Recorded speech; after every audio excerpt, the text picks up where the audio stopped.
नमस्कार, स्वागत वंदना अभिनंदन आप सभी लोगों का आज के इस वीडियो में, जिसमें हम क्लास 9 का मैथ्स सब्जेक्ट का चैप्टर नंबर 6 जिसका नाम है लाइंस एंड एंगल्स का आज की वीडियो में हम क्वेश्चन प्रैक्टिस करने जा रहे हैं। और साथ ही साथ आज की वीडियो में हम इस चैप्टर यानी लाइंस एंड एंगल्स चैप्टर की समाप्ति भी करेंगे। तो बिना किसी देरी के शुरुआत करते हैं आज के इस वीडियो का और शुरू करते हैं आज के इस क्वेश्चन प्रैक्टिस की वीडियो का। तो आइए हम सबसे पहले सॉल्व करते हैं अपने वीडियो के फर्स्ट क्वेश्चन को। तो हमारा फर्स्ट क्वेश्चन ये कह रहा है कि ए बी पैरेलल है ईडी के और एंगल सी बी ए जो है वो 110 डिग्री के बराबर है और एंगल सी डी ई जो है वो 45 डिग्री के बराबर है। तो हमें निकालना है एक्स डिग्री की वैल्यू यानी कि एक्स की वैल्यू। तो हम कैसे निकालेंगे आंसर? तो सबसे पहले हम ए बी को एक्सटेंड कर देंगे। क्या करेंगे? ए बी को एक्सटेंड कर देंगे। तो एक ऐसा पॉइंट आएगा जहां ए बी का एक्सटेंशन और सी डी एक दूसरे को इंटरसेक्ट करेंगे। तो मान लीजिए मैं उस इंटरसेक्ट वाले पॉइंट को एफ कह दिया। ठीक है, ठीक है। तो अगर ए बी पैरेलल है ईडी के तो मैं ये कह सकता हूं कि ए एफ भी पैरेलल होगा ईडी के। तो मैं ये कह सकता हूं कि ए एफ पैरेलल होगा ईडी के। बात समझ में आई कि नहीं? समझ में आ गई। तो अगर ए एफ पैरेलल है ईडी के तो जो सी डी होगा वो ट्रांसवर्सल हो जाएगा। बहुत सही बात, तालियां हो जाए इसी बात पर। ठीक है, तो अगर ए एफ पैरेलल हो गया ईडी के और सी डी हो गया ट्रांसवर्सल तो मैं कह सकता हूं कि करस्पॉन्डिंग एंगल क्राइटेरिया के थ्रू मैं एंगल सी एफ बी और एंगल एफ डी ई को इक्वल कह सकता हूं। यानी इस लाइन का बाहर वाला और इस लाइन का अंदर वाला इक्वल हुआ कि नहीं करस्पॉन्डिंग एंगल के थ्रू? जी हां, यानी सी एफ बी की एंगल निकल आया 45 डिग्री के बराबर। कह सकते हो कि नहीं? कह सकते हो कि नहीं? कह सकते हो कि नहीं? कह सकते हो कि नहीं? कह सकते हो। अब आप जानते हो कि स्ट्रेट एंगल जो होता है वो स्ट्रेट लाइन पर बनता है, वो 180 डिग्री के बराबर होता है। तो मैं क्या कह सकता हूं कि ए एफ पे जो एंगल बनेगा वो भी क्या होगा? स्ट्रेट एंगल में आएगा। वो उससे एंगल क्या बनेगा? स्ट्रेट एंगल बनेगा और साथ ही साथ 180 डिग्री बराबर होगा। स्ट्रेट एंगल हो गया तो मैं कह सकता हूं कि angle A B C plus angle C B F is equal to 180 degree और एंगल ए बी सी की वैल्यू दिया है 110 डिग्री। तो हमें निकालना क्या है? C B F. ठीक है, तो हम एंगल सी बी एफ ऐसे ही छोड़ देंगे। ठीक है, इज इक्वल टू 180 डिग्री। तो angle C B F is equal to, अब इस 110 को इस तरफ ले जाएंगे तो 180 degree minus 110 degree is equal to 70 degree. यानी कि एंगल सी बी एफ की वैल्यू निकल आई 70 डिग्री।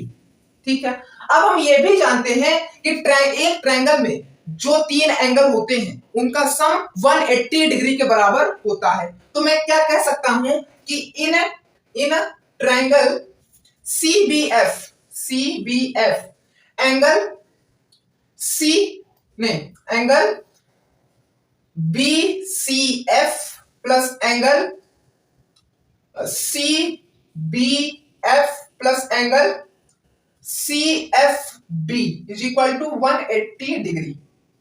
मानते हो कि नहीं? मानते हो कि नहीं? एंगल बी सी एफ हमें निकालना है तो यानी कि एक्स। ठीक है, plus angle C B F दिया है हमें 70 डिग्री और प्लस सी एफ बी कह रहा है एंगल। तो सी एफ बी एंगल हमारे किसके बराबर है? 45 डिग्री के इज इक्वल टू 180 डिग्री। तो x प्लस 70 प्लस 45 कितना होगा? 115 degree is equal to 180 degree. ठीक है, तो x की वैल्यू निकाल देंगे। कैसे निकालेंगे? इस 115 को इस तरफ भेज देंगे, इस 115 को 180 डिग्री की तरफ भेज देंगे तो ये जो प्लस में था ये माइनस में हो जाएगा। तो 180 degree minus 115 degree is equal to 65 degree. तो x की वैल्यू आ गई 65 डिग्री। यही हमारा हो गया क्या? आंसर। यही हमारा हो गया क्या? आंसर। तो अब आइए सॉल्व करते हैं अपने क्वेश्चन नंबर 2 को। क्वेश्चन नंबर 2 हमारा ये कह रहा है कि इस फिगर में AE पैरेलल है CD के, AE पैरेलल है CD के और एंगल BAE जो है वो 115 डिग्री के बराबर है और जो एंगल ABC है वो 25 डिग्री के बराबर है। तो हमें फाइंड करना है x की वैल्यू, यानी कि यहाँ पे जो एंगल BCD जो है उसकी वैल्यू हमें निकालनी है। किसकी वैल्यू निकालनी है? एंगल बी सी डी की वैल्यू निकालनी है जो कि यहां दिया गया है क्या दिया गया है, x। कैसे करेंगे, अगर हम इस CD को इस साइड एक्सटेंड कर दें तो एक ऐसा पॉइंट आएगा जहां CD का एक्सटेंशन और AB एक पॉइंट पर एक दूसरे को इंटरसेक्ट करेंगे। मान लीजिए मैंने उस पॉइंट को कह दिया पॉइंट F। क्या कह दिया, पॉइंट F। ठीक है। तो अगर AE पैरेलल है CD के तो मैं ये कह सकता हूं कि AE भी पैरेलल होगा FD के। हाँ, सही कह रहा हूं कि नहीं, AE पैरेलल है CD के तो AE पैरेलल होगा FD के भी। मानते हो कि नहीं? तो अगर AE पैरेलल है FD के तो जो BA होगा, जो AB होगा वो ट्रांसवर्सल हो जाएगा। जी हाँ, तो अगर AE पैरेलल है FD के और BA जो है वो ट्रांसवर्सल है तो मैं कह सकता हूं अकॉर्डिंग टू करस्पॉन्डिंग एंगल, इस लाइन का अंदर वाला एंगल, इस लाइन का बाहर वाला एंगल इक्वल होगा। यानी कि एंगल BAE इक्वल होगा एंगल BFC के। तो यानी कि एंगल BFC की वैल्यू निकल आई कितनी, 115 डिग्री। अब आपको यहां पे एक ट्रायंगल दिख रहा है कि नहीं, कौन सा ट्रायंगल दिख रहा है, BFC। कौन सा ट्रायंगल दिख रहा है, BFC। तो हम जानते हैं कि एक ट्रायंगल में 3 एंगल होते हैं और तीनों एंगल का सम 180 डिग्री के बराबर होता है। तो यानी कि angle FBC plus angle BFC plus angle BCF is equal to 180 degree. Angle FBC दिया है 25 डिग्री, एंगल BFC दिया है हमें 115 डिग्री, एंगल BCF नहीं दिया तो एंगल BCF उसी तरीके से हम लिख देंगे। तो ये हो गया 180 डिग्री के बराबर।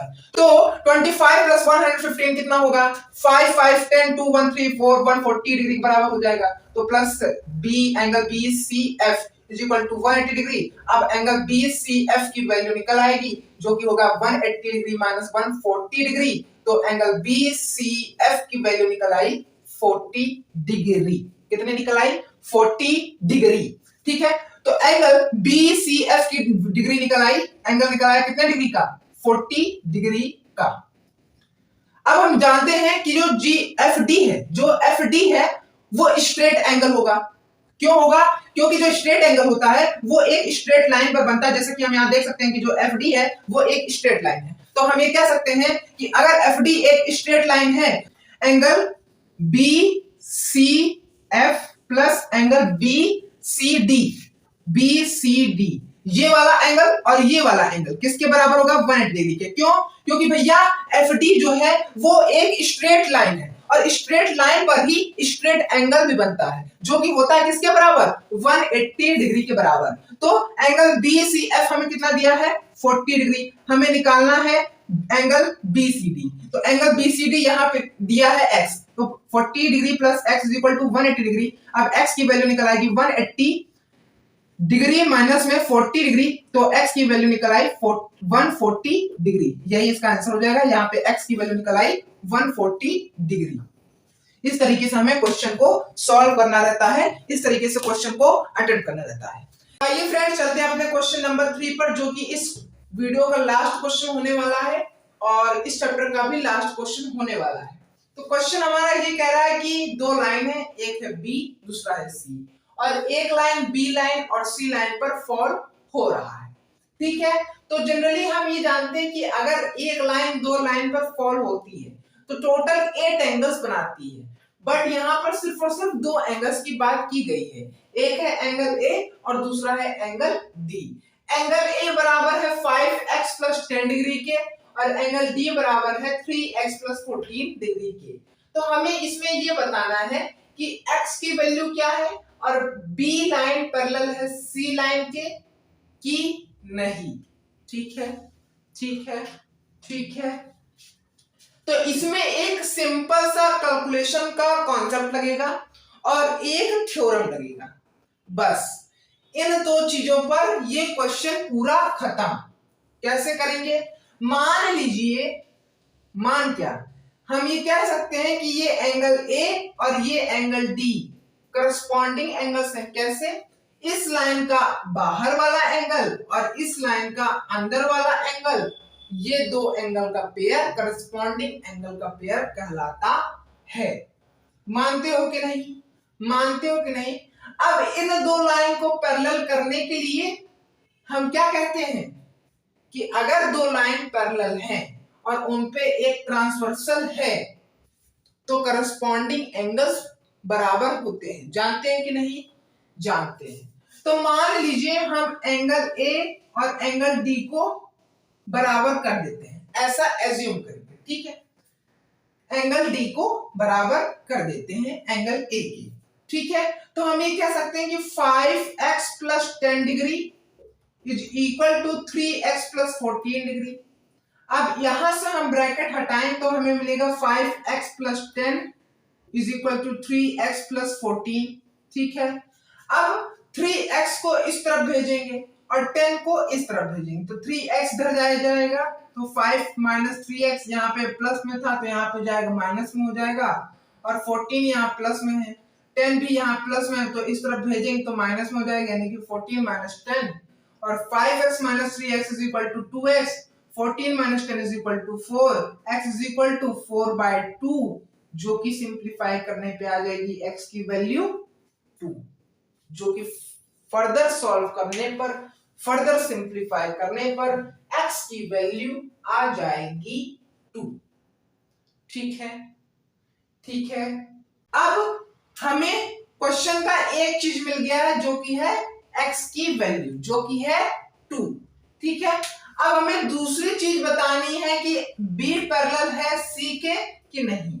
अब इस चीज का आंसर देने के लिए हमें करस्पॉन्डिंग एंगल्स को बराबर करना पड़ेगा।